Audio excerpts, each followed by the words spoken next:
ranking every single dungeon in Dungeon Quest. The new Desert Temple, it's a pretty good dungeon, good overall, amazing for a tutorial and everything. I personally think the best placement for it would be on the B tier. Next up is the Old Desert Temple, the old good old classic. You know how it is. It's a little simple, but it's alright. I'm also gonna give this one a B tier as well. Next up, the Remastered Winter Outpost. I really like the design of this dungeon, the mobs, how everything is executed here. It's pretty great. Honestly, I think it makes the new player experience a lot better, especially even better than the Desert Temple, so I'm gonna rank this one A tier instead of a B tier this time. Old Winter Outpost is next, and this was the second dungeon released when it came out. Well, honestly, I'm not such a big fan of this dungeon. I actually got stuck of it when I started playing this game, so I can't rank it too high. I have to rank it a C tier. Definitely not the worst, but it's nothing too crazy. Pirate Island is next up, and it's the first dungeon to introduce 3 bosses and have a complete new layout. Insert the Insane and Nightmare Saga, which was a very interesting one.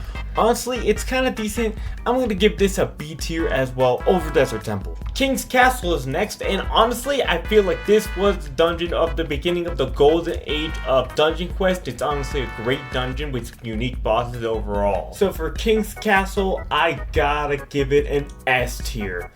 One of the best ones. The Underworld's gotta be my least favorite dungeon due to how dark it is, and making recording here and making thumbnails about the Underworld literally impossible. Clearly, Underworld, it just sucks, so I'm gonna put it in the F tier. Samurai Palace, honestly, this was the dungeon I got most active out of any single dungeon in the game, I think, in the earlier days.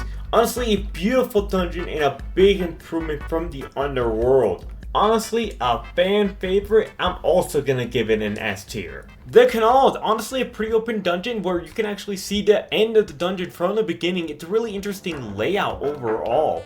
I think this one's good. I'm gonna give this a B tier. Gastly Harbor, another open map like the Canals, but it's a little bit different. You can't really see the end from here, but you can see a substantial amount of map of while you're going through it.